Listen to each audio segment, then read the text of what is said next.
In the annals of Cold War history, truth and myth intertwine to form some of the most perplexing stories ever told. One of these tales takes us to the jungles of the Philippines, where the CIA is rumored to have unleashed a psychological operation straight out of a horror movie. But could the famed United States intelligence agency really have pretended to be vampires to win a war? Let's explore this chilling claim.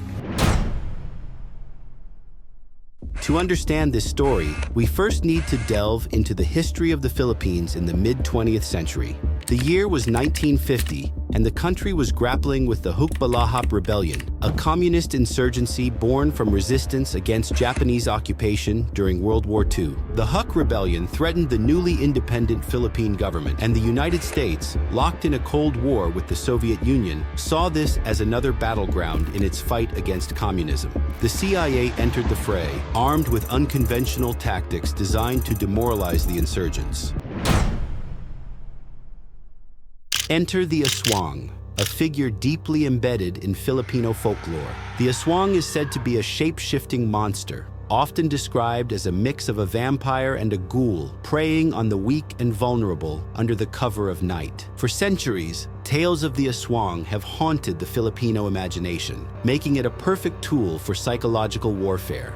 The alleged operation was simple but sinister. According to reports, the CIA identified areas where Huk fighters were active and staged scenes designed to mimic an Aswang attack. They would capture an insurgent, kill them, and drain the body of blood, leaving it to be discovered by the others. The wounds were made to look like vampire bites. The goal was clear: to terrify the Huk fighters, leveraging their belief in the supernatural to sow confusion and paranoia.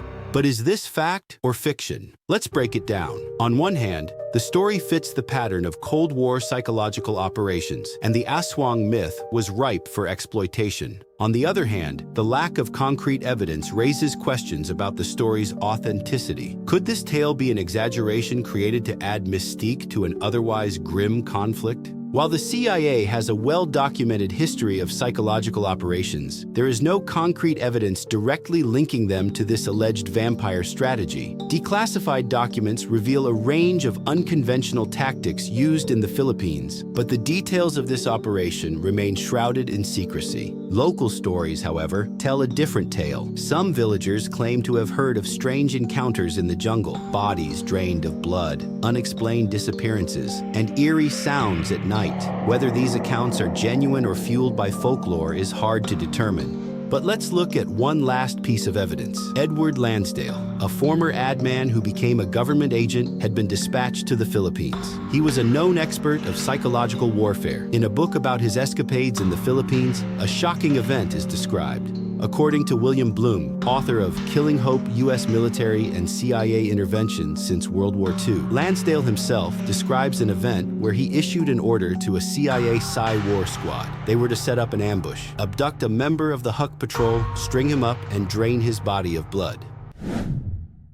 Perhaps the Huks never thought it was a vampire attack, and they were more terrified by the brutality of the operatives. And whether or not the CIA truly posed as vampires in the Philippines may never be fully known. But the story serves as a reminder of the strange, shadowy tactics employed during one of history's strangest periods.